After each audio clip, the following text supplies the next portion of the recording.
Welcome to another episode of the HeatStrokes podcast.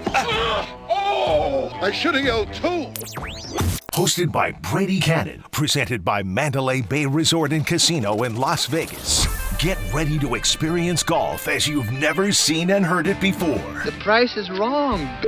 Through the lens of Brady's experienced eye as he braves the toughest courses in the West under the scorching Las Vegas heat. Your course reviews, expert PGA analysis, and top weekly golf betting strategies are teed up and ready to fire. Here's your starter, Brady Kannon.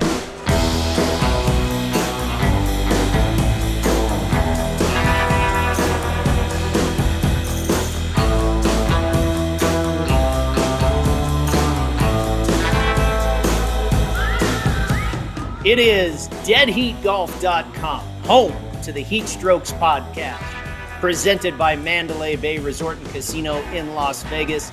Welcome in, everybody, to episode number 14. I am Brady Kannon, and our guest host today is Adam Chernoff. He is a professional sports bettor and handicapper. You can find his work at Right Angle Sports, and you can follow him on Twitter at Adam Chernoff.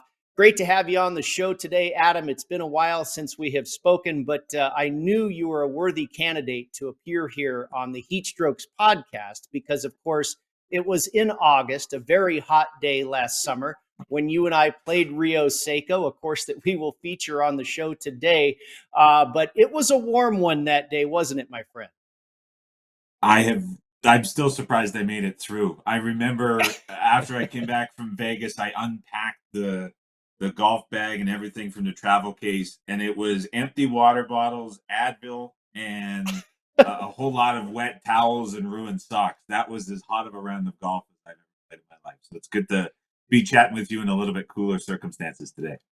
Yes, indeed. Apropos, for sure, the Rio Seiko round we played last August. In the second half of our show today, of course, we will preview the John Deere Classic at TPC Deere Run in Silvis, Illinois, a location they have held this tournament at for the past 23 years. But first, Adam, let's dive into our featured golf course, the aforementioned Rio Seiko. It is located in the southeast part of town of Las Vegas, actually in Henderson, in the Anthem Hills, a tremendous golf course, one of the best in town, and also a top 200 resort course in America, just a 25-minute drive from the Las Vegas Strip.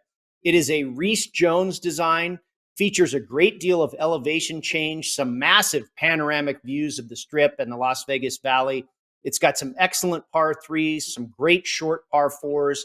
There's really a good mixture of desert-style golf and also some traditional hole design. And I think it's really a shot maker's course. You really have to hit some golf shots at Rio Seiko. It can certainly be challenging, but there are a number of tee boxes to choose from. Adam, the dog legs, the canyons, the variety of shots needed to get around this golf course, I really think it's one of, if not the best layouts in town. Your thoughts? I'm curious to hear your thoughts about your experience when we were there last summer. Well, I learned a word from you playing this course, Barenka. And I don't know if that's necessarily a good thing, because it certainly was in my fair share. But in the U.S. Open last month, when they kept mentioning on the broadcast, I thought about you in this round that we played. But honestly, a bit of a controversial statement. I think desert golf is the worst type of golf, caveat, for the first time you play a course. I don't think there's any other style of golf course that is more punishing to a player the first time you go through it. And so I don't want to have my experience playing the course where I just got killed take away from how beautiful the course is and how terrific the layout is. But it really makes me want to go back and play it a second time. Because like you mentioned, the way that it is laid out and how it weaves in and out of the area and how they were able to use all the contours, especially around the green, and create some really interesting tee shots, is something that I want to go back and play again. Playing it the first time, though, I mean, you can get absolutely killed if you don't know exactly where you're going, because the elevation changes added into all of the cutoffs and all the different slopes and contours make for a very challenging first round when you see it for the first time. Yeah, Reese Jones, he doesn't mess around. He doesn't necessarily make it all that easy on you. And I know some PGA Tour players aren't really thrilled with some of his designs either. But this one, in my opinion, is a real gem. And I'd love to have you back out to give it another test. I would say the fairways aren't especially narrow at Rio Seiko, but if you miss the fairway, there's really no relief off of the fairway. You're in the desert and probably, suffering a lost golf ball. The greens are pretty big. They do have some undulation, subtle sloping from back to front, different tiers on some of them. I would say it's safe to say in general, you want to be below the hole with your approach shots into these greens at Rio Seiko. Gorgeous clubhouse, very nice bar and restaurant area, locker rooms, showers, a nice outdoor patio, some huge, you probably remember this, Adam, some huge, amazing homes that outline some of these holes. They kind of sit up on the ridge with the golf course down in the valley below.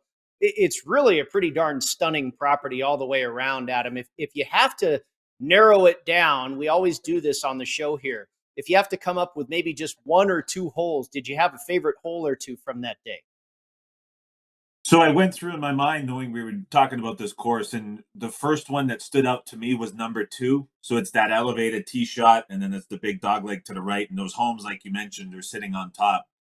A perfect example of what I was saying. So I remember I was on the tee box with you, and you were sort of pointing out where to go, and the line was way off of what your eyes thought it should be. And because of the elevation, I ended up flying it long into the rocks, and it was a lost ball. But the way that hole kind of goes down off the tee box, then you have a really interesting shot into the green. There's sort of hills that come off the left side that, again, just really trick your eyes into where you want to play it. And it's that example where you have way more room on the left than you thought when you're standing on that fairway. So 2 was really nice. And the other one that came to mind, Brady, was number 5. Again, kind of a similar tee shot where it's the opposite. It goes left, but it's that elevated tee shot down. You've got the bunker left, so there's trouble. But you have to be really sort of precise off the tee, because if you go long, you're dead in the dog leg too. So it requires really good placement. And then going into that 5th green, again, it's that sort of visual trick that the course plays on you, where it's a little bit elevated above your eye line and you don't see exactly how much room you have. So not only is the tee shot requiring a lot of precision, but that second shot into the green is a really tricky one too. So those were the 2 that really stood out. I know there's some beautiful par 3s on the back, but I mean, by the time we got to 12 or 13, I was in bad shape with the heat out there. So the ones I remember most were those 2 on the front. Well, number 2 is the number 1 handicap hole, and that is a stunning visual from the tee box. You can see all of Las Vegas. That is a great hole. It sounds like you and I are fans of the front 9. I love that elevated green Big on number time. 5 too. My favorites are number 6 and number 7, and believe me, I had a tough time picking out just 2 because there's so many good ones at Rio Seiko. But number 6 is a par 3. Plays about 160 to 165, an elevated tee box down to this green that is bordered by this canyon wall that kind of runs around the back side and around the right-hand side. The green kind of slopes from back to front and from right to left, a big green side bunker in front. And when you're standing up there on the tee box, there's always a little bit of wind that you can't always necessarily feel. So club selection is really important.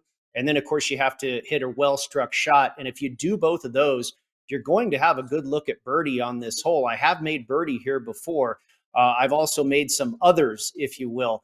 But then you roll up to number 7, and number 7, just a short par 4, probably the narrowest fairway on the course, I would say. But it's pretty short, about 350 yards. So you can bang a 3-wood up there and then hit a short iron for your approach into a pretty severely undulated green. And if you remember, Adam, it's got that rock wall behind the green. It's got like a rock arrangement where it spells out Rio Seiko. This is kind of the signature hole. But on the tee box, it almost looks like the green is sitting in somewhat of a cave. But it takes 2 really good golf shots, a straight shot off the tee and a good iron shot in. And you mentioned number 2 and number 5. I mean, just there's the picture there on the graphic. That is just a fantastic hole. Number 7. But so many good ones here at Rio Seiko. Adam, I wonder if you have a good story. I know you've been out here just once, and certainly it was a memorable day with the heat and everything that we experienced. But was there a moment during your round or a story that you recall from that day at Rio Seiko? Yeah, we got to the turn, and the little halfway house there was closed. And so a guy ran out of water. But I remember in the bathrooms they had air conditioning. And so this is the first moment of reprieve after being in the heat for 2 hours. Again, I'm from Canada here, so there's some bias. But I think when we played, it was about 111 or 112. We teed off at like 115. So we were peak in the heat. I had played 18 before we teed off out in the valley. So I was already going on to the back nine of the second round, and I was just struggling to get through. But I vividly remember just in the bathroom with my head against the fan trying to get some sense back into me because it was such a rough shape. But I do, you mentioned 6, that par 3, we had that tricky front right pin. I remember hitting that tee shot and it kind of hung. And that was the one birdie of the day that I ended up making on the course. Oh, good. I had a good look at 10, but I do remember 6, as you were talking about. I remember that tee shot working out for me against that tricky pin. So that was the one bright moment that I had on that course for sure. It was a battle, to say the least. I had forgotten that you had already played 18 that day. Boy, that's some HeatStrokes podcast stuff for sure out there. It was a battle. Of course, you were out here, I believe, signing up for some football contests and stuff like that. And then, of course, we played out there at Rio Seiko. That was fun for sure. My favorite story goes back about 8 or 10 years. And of course, you make a great point about playing Rio Seiko for the first time. It can really eat your lunch and you want to take it on again. I was playing with this guy. He had me out to his home course, and he was a decent player. He was okay. And it was a real nasty day. It was rainy. It was windy. It was cold. It was fairly miserable, really. And what made it even worse is he was beating the heck out of me. So we finish up and I pay him his money. And I tell him, I said, hey, next week I want to bring you out to Rio Seiko. I'm going to get my revenge. And I know just taking this guy outside of his comfort zone at his home course and introduce him to Rio Seiko, I'm going to be able to drill him. And sure enough, he struggled mightily, and I played pretty well that day. And I evened up on the exchange of monies there. But it was a feeling of accomplishment to get him out of his own backyard and his home course and bring him back to reality, knock him back down to earth a little bit, having him take on Rio Seiko. So that was a little dose of reality for this guy that was just kind of used to playing his little simple home course. And we let him play a big boy track and got even with him that day. Can you name names on the other party within this group, or does that remain private? Well, I could name his name, but I don't think anybody knows him. He's a doctor here in Las Vegas and is not too involved in the sports betting space, but I do remember that very well. And that's like my go-to thing. If you ever need to take a guy out and show him what challenging golf is like, take him to Rio Seiko. There's no reprieve whatsoever. So like, I completely understand that. If it's your first time going through, you have to be on for 18 holes and so precise. It's a very, very fun challenge. But if you're struggling a little bit, you can get making big numbers in a hurry on this course, but a very fun track to say the least. Yeah, you're exactly right. I think the design is so good. When you get used to it, it certainly doesn't seem as hard, but it makes you hit golf shots. And that's what I really like about it. We talk about, and we'll get to it in a minute when we handicap PGA Tour events. Oh, it's a bomber's course. It's a ball striker's course, this and that. Rio Seiko is a ball striker's course. You have to be hitting the ball flush around that place to really score well. It is definitely a high-end resort. I mentioned it's a top 200 resort course in America, a great deal of natural beauty, the canyons, the elevation change, the scenery, excellent golf conditions here. And it can really be challenging if you want to stretch this out and play some of the tee boxes that make this course even longer. But it can be somewhat forgiving as well. They added some tee boxes just in the last 5 years or so to make it a little more player friendly. And as we noted, a Reese Jones design, who is certainly no joke. The pricing is not inexpensive, but it is very fair. You definitely get what you pay for here at Rio Seiko. In peak season, you can play from about $175 to $300 per player. And in the summertime, it'll drop you down to about $125 to $165. It's also home to the Butch Harmon School of Instruction. So some top-notch golf lessons available there if you're so inclined. You can find them online at golfrioseiko.com. You can also find them on our website, deadheatgolf.com, is one of our featured golf courses. And you can also give them a call, 702-777-2400, and tell them the fellas from the HeatStrokes podcast sent you. We will take a quick break and be back with our picks for the John Deere Classic at TPC Deere Run. But before we do, a quick word from our sponsors, Play Studios, Bassent Realty Group, Las Vegas Advisor, and FootballContest.com. I mentioned Adam out here in August last year. Folks, football contest signups are happening as we speak and throughout the summer.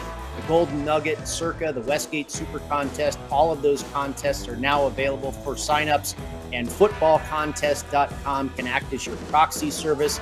Use the promo code HEAT at checkout to save $50. Again, the promo code HEAT at checkout to save $50 at FootballContest.com. We will be back with more of the HeatStrokes podcast presented by Mandalay Bay Resort and Casino in Las Vegas in just a moment. When the HeatStrokes crew isn't burning up the hottest golf courses in the country, playing a game you'd all spend a lifetime trying to master, they're doing something just as smoking, but a whole lot easier. They're playing My Vegas Slots. It's a top-ranked, free-to-play mobile app that lets you earn valuable real-world rewards from some amazing partners like MGM Grand, Bellagio, and Norwegian Cruise Line. You can score rooms, great meals, show tickets, and more just for playing. Download My Vegas Slots today from your favorite app store. And if you're anything like Brady and Matt, we know you're going to love it. And that's something you can bet on. Want to gamble like the pros? At LasVegasAdvisor.com, you'll find the world's best how-to books, software, and strategy cards featuring blackjack, poker, video poker, tournament play, and of course, sports betting, including 2020 sports betting. Think like a pro, which contains an 85-page section on betting golf. And don't forget to check out LVA's famous Member Rewards coupon book, offering discounts on dining and entertainment, including a buy one, get one for the awesome lobster buffet at the Palms, and more than $400 in gambling, free play, match play, and bonus offers. Up your gambling game today at LasVegasAdvisor.com. That's LasVegasAdvisor.com. Attention, all real estate buyers, sellers, and investors. Are you looking for a trustworthy and experienced team to help you navigate the Las Vegas, Southern Nevada market? Look no further than Bassent Realty Group, specializing in residential, commercial, and investment properties. With over 9 years of experience in the industry, we have the knowledge and skills to help you find the perfect property or investment opportunity. Whether you're buying, selling, or investing, we're committed to providing exceptional service and delivering results. Contact us today to take the first step towards achieving your real estate goals in Las Vegas and Southern Nevada. Call now, 702-339-8052, or go to BassentRealty.com. Have you ever wanted to play in one of the biggest football contests in Las Vegas and win $1 million or more? At FootballContest.com, find out how to sign up and make your picks through Nevada's most experienced proxy service. You do the handicapping, we do the legwork, and our service is a convenience for both locals and non-residents alike. Over the past decade, thousands have trusted FootballContest.com as their proxy service and have collected winnings of over $10 million. Whether you're a fan of 5 picks against the spread or survivor pools, FootballContest.com has all the information you need to get started. You pick the winners, we submit your picks. It's that easy at FootballContest.com. Mandalay Bay comes alive as the Fan District, the go-to destination for all of fankind. Gather here, stay here, eat here, and celebrate here. Fans get exclusive food and drink specials and one-of-a-kind experiences loaded with giveaways, photo ops, surprise appearances, and more. And the best part? It's all within walking distance of the stadium. Get the party started or keep the party going at the Fan District. Brady Kannon and Adam Chernoff with you here on the HeatStrokes podcast presented by Mandalay Bay Resort and Casino in Las Vegas. It is time to break down the John Deere Classic taking place since year 2000 at TPC Deere Run in Silvis, Illinois. Adam, this is a DA Weibring design, and the fairways are pretty darn wide with some sharp dog legs. The greens are bent grass. They're average size. Water is only in play on a few holes around this track. It is a golf course on the shorter side, a par 71 at less than 7,300 yards. It does have some elevation change, some rolling, undulated terrain in the fairways. Not a difficult course, but a very good design, maybe a little bit of an underrated design. Over the course of the last 13 seasons, the average winning score has been just a shade better than 21 under par. But the very best players often skip this event because traditionally the John Deere Classic was always the week before the British Open. Now this year it is 2 weeks before. We've got the Scottish Open coming up next week. So the field is a little bit better this year, but still a lot of the big names are missing. But this is a very well fan-supported tournament, a tremendous sponsor. The John Deere Company of the PGA Tour, been a longtime sponsor. I think people will find this event, sometimes it gets cast aside as, oh, the John Deere Classic. It is really a good event that, like I say, is very well supported by the fans and the sponsorship. The players really like this track. So I think when you're watching this weekend, take note that this is maybe a better golf tournament than it gets credit for. Adam, one thing remains true, however. It looks like for the third week in a row, we will have another birdie fest on our hands. How did you handicap this one this week? Yeah, birdie fest is right. And look, I'm not a professional golf bettor. I'm a huge golf fan, and I bet it weekly. Majority of my expertise is on the NFL side and has been for years. So I'll be keeping up here with you. But when I look at this course from just a fan perspective, echo a lot of what you said. It can be a fun watch. I much more enjoy the challenging watches. We're certainly not going to see that. The one thing that stood up to me was doing a little bit of digging on this course in this event. More than 50% of approach shots field-wide, tournament-wide, the whole week come from within 140 yards. It's the highest rate on tour. And so when you're reading quotes that guys have about the course, beyond just the scoring, they're all talking about how it's really a wedge and putting fest. There's really nothing that scares these guys off of the tee. Everything's going to be all about proximity from inside that 150-yard range, because that's just where guys end up off the tee. So you're really looking for guys that can, as always, just kind of willingness to go low and be super aggressive. And that's really what I'm looking for. And when we get into the picks, a lot of younger guys with this weak field, that really big numbers that can come into play this week, I think.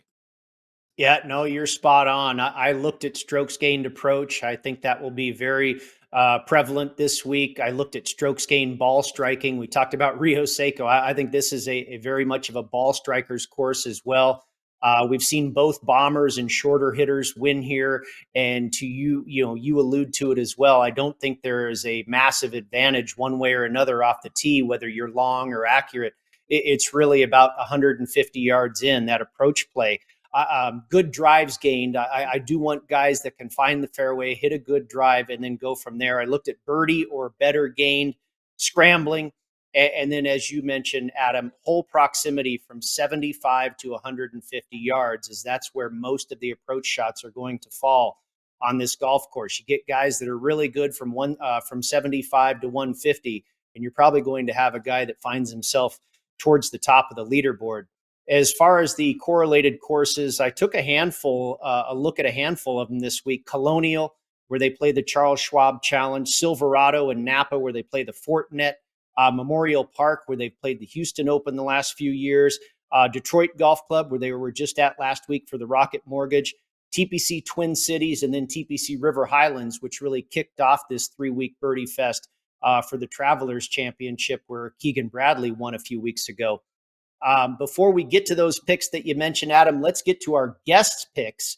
And for that, we bring in Sia Naja. He is a professional handicapper with CBS Sports and the Sports Line, a very good golf handicapper indeed. You can follow him on Twitter at Sia Najad. That's SIANEJAD.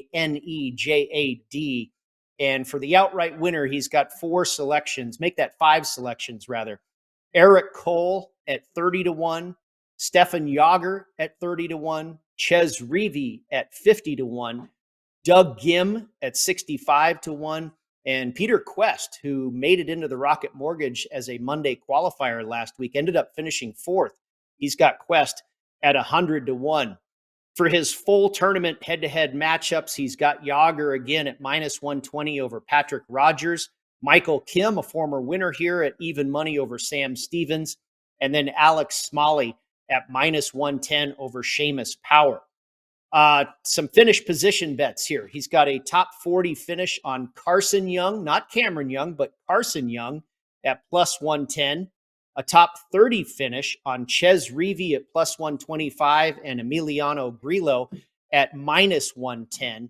And then finally, some first round leader bets from Sia. And he did preface this by telling me, of course, at the time of recording or the time he sent me these plays, the tee times had not been sent out just yet. So he likes to play guys that tee off in the morning wave.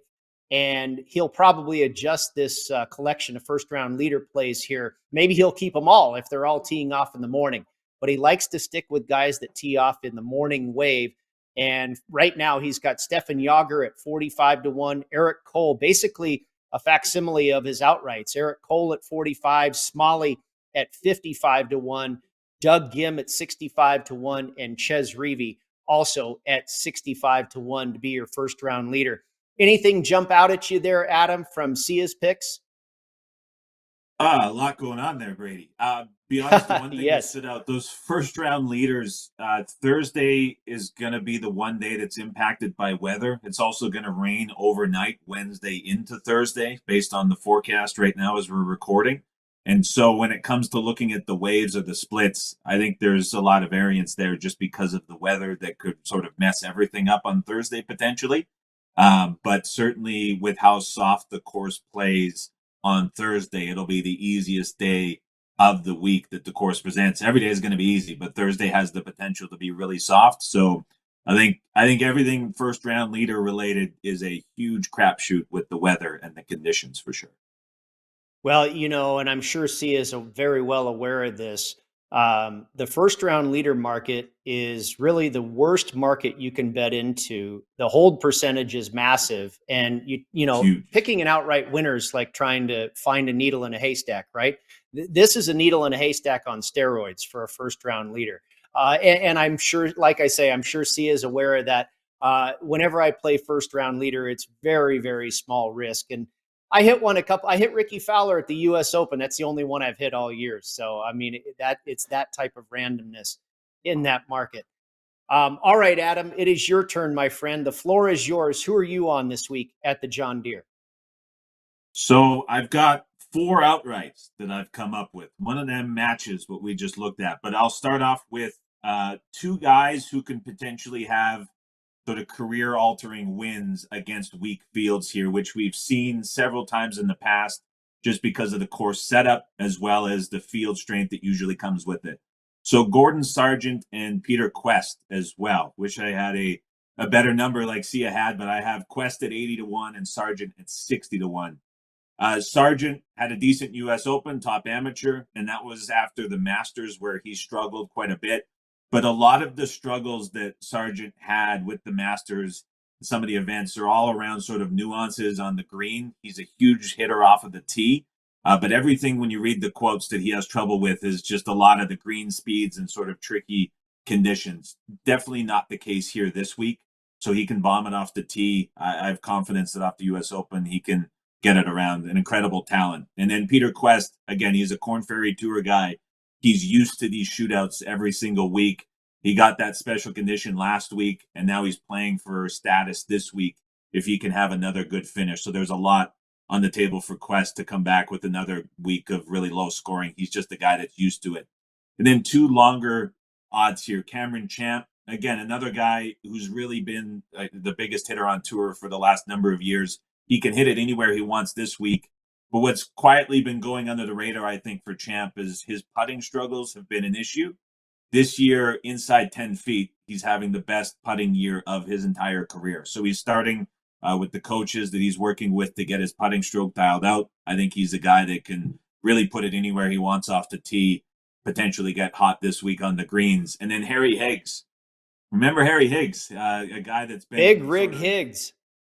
Yeah, he's been struggling lately.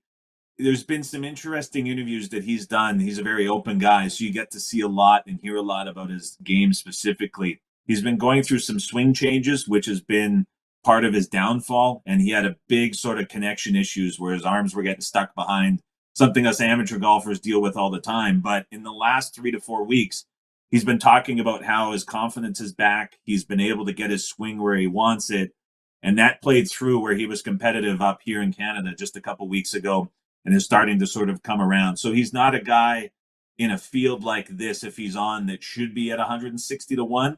So I like where his head is at and think he's potentially priced a little bit too long. So 4 guys I have for outrights, big prices on each, but it's this type of weekend course where you can take some flyers with some longer numbers.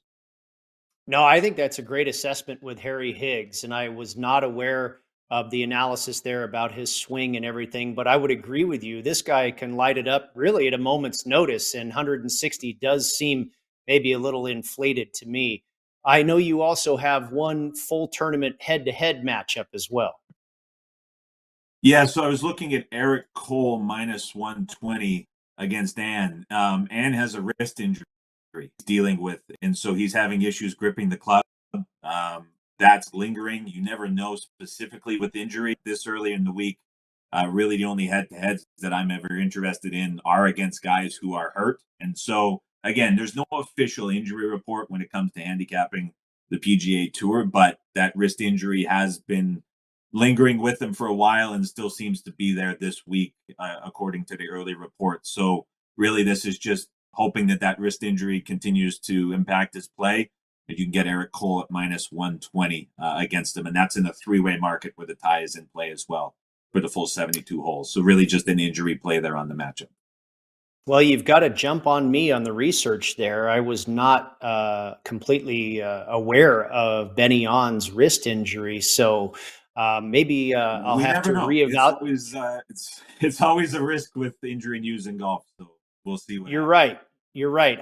I've jumped on some plays with injury information that have gone great, and I've jumped on others that have gone sideways. So we will see, but good research by you for sure. Okay, I will get to my plays here. I have played all of these guys for an outright win and also a top 20 finish. And I started with Adam Schenk at 32 to 1. Been having a really good season. This guy was always kind of a tour journeyman.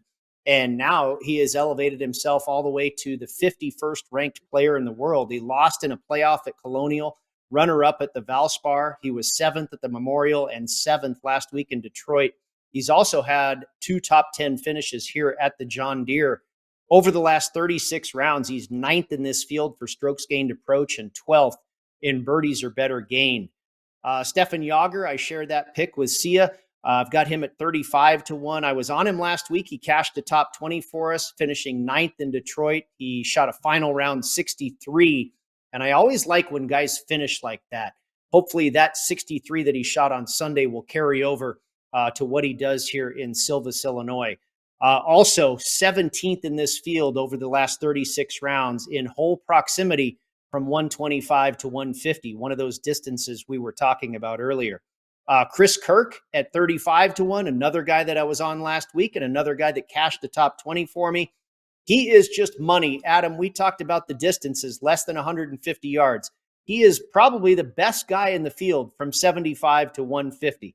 Over the last 36 rounds, from 125 to 150, he's first. He's third from 100 to 125, and he's 7th from 75 to 100. So Chris Kirk, a nice finish last week. We'll see if we can get another one out of him. And then Alex Smalley at 40 to 1. He's got 4 top 25 finishes in his last 7 starts. Number 1 in this field over the last 36 rounds for strokes gained approach and strokes gained ball striking. So this course certainly ought to fit that profile. Patrick Rogers at 43 to 1. Big hitter with a great short game.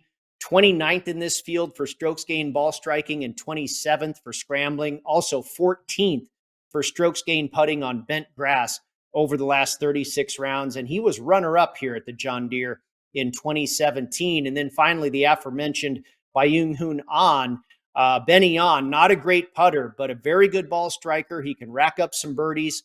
Over the last 36 rounds, number one in the field for scrambling, 6th in hole proximity from 100 to 125, and 23rd from 125 to 150, and 11th in strokes gained ball striking. So let's hope that wrist is okay. Let's hope that he loses to Eric Cole, but is good enough to finish top 20. That would be okay, right, Adam?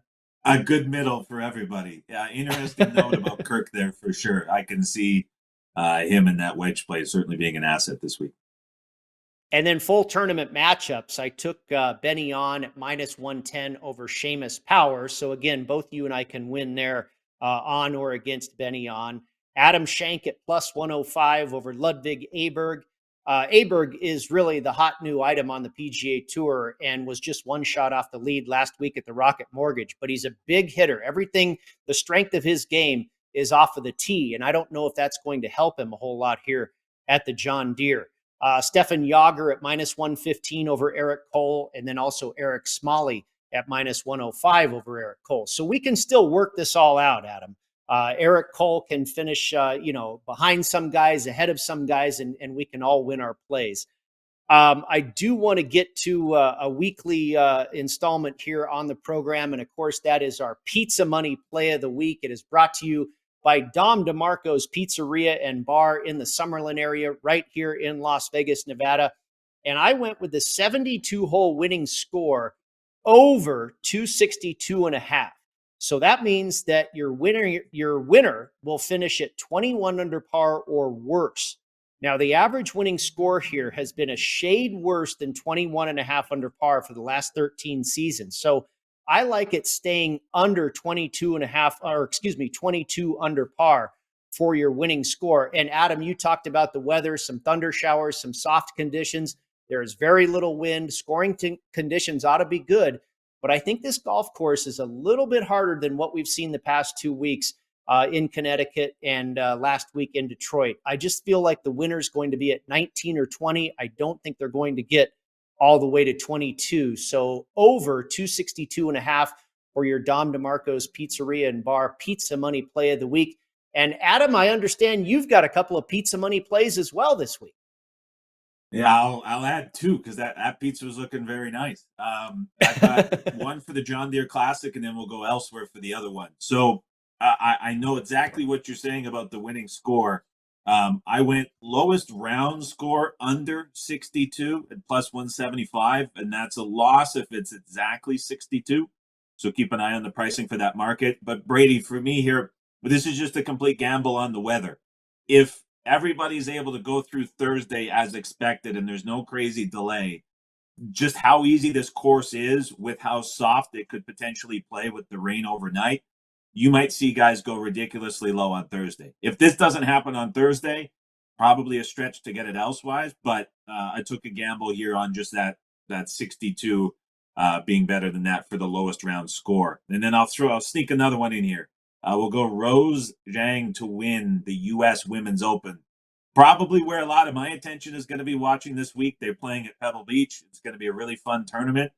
The big thing that stands out, she went to Stanford. She has the women's course record at Pebble Beach. She's probably the best story in golf this entire year outside of the PGA Live back and forth. An absolute treat to watch her play. Glad she's now on the tour full time. Has the potential to win her first major here at the course where she holds the course record. The big thing that stands out to me, you're reading other stuff from Nelly Korda and top players on the tour, and they're all saying how they had to go back and play video games or watch YouTube videos to figure out the course. Not a lot of them have been able to play it just because of the exclusivity and how it's not on the calendar. So a big advantage for Rose here in the U.S. Open. Really suits her style of play. Let's see what happens. She's the betting favorite, but as square as it might be, have to take it in what will be a fun tournament to watch. I love it, Adam. And I love that you came in with an alternate tour or what have you for your Pizza Money Play of the Week. Rose Zhang, you're right, has been certainly one of the big stories of the year in all of golf. And, I think it's kind of a good rule of thumb. Players from Stanford and Cal and Northern California at Pebble Beach, they always seem to do well. Maverick McNeely Patrick Rogers, no matter what tour you're looking at. I love the connection there with Pebble Beach and Stanford. So good luck to you and Rose Zhang. Adam, I know you're going to be out here in August again. So when you do come out, let's win these bets and use that money to go buy a few pieces of pizza at Dom DeMarco. I'm all in on the Dom DeMarco's pizza based on that image that I just saw slide across my screen over the lunch hour here. So I'm all for it. All right. Well, that is going to do it for this edition of the HeatStrokes podcast presented by Mandalay Bay Resort and Casino in Las Vegas. Stick around to find out how you can find and follow us. If you missed some of the information, some of the picks, it'll be up shortly at our website, deadheatgolf.com, or wherever you get your podcasts. A little later this afternoon, we'll have the video version up on YouTube. Check out my YouTube channel at HeatStrokes Podcast. Give us all the likes, the subscribes, and the love on the social media, if you will. Thank you to our crew, Tom Catlin on video, Jeremiah Crow with Green Roll Media on the audio, and Trifco on the creative design. I also want to extend a special thanks to our guest host today, Adam Chernoff. Great catching up with my friend here today, and also to our special guest contributor, Sia Naja. You can follow him on Twitter at Sia Naja. And I also want to remind everyone that we will be back for another golf course review next week at this same time. And we will also preview the Scottish Open, the final event before the final major of the year, the British Open at Royal Liverpool. Everybody, I encourage you to go play Rio Seiko. It is a fantastic golf course. It's beautiful to look at, tremendous scenery, only about 25 minutes off of the Las Vegas Strip. Enjoy the John Deere Classic. Let's cash some tickets. And Adam, please remind everyone to stay hot. You've been dialed into the HeatStrokes podcast with Brady Kannon, presented by Mandalay Bay Resort and Casino in Las Vegas, and produced in conjunction with Green Roll Media, the world's premier sports betting podcast network. Subscribing to the show on YouTube is easy. Just search HeatStrokes Podcast. Follow us on social media at Las Vegas Golfer and at HeatStrokes Pod. If you like what you heard, please follow, like, and give us a 5-star rating on Apple Podcasts and Spotify today. Good luck out there sinking birdies at Cash and Tickets. Cash and Tickets. We'll see you next week.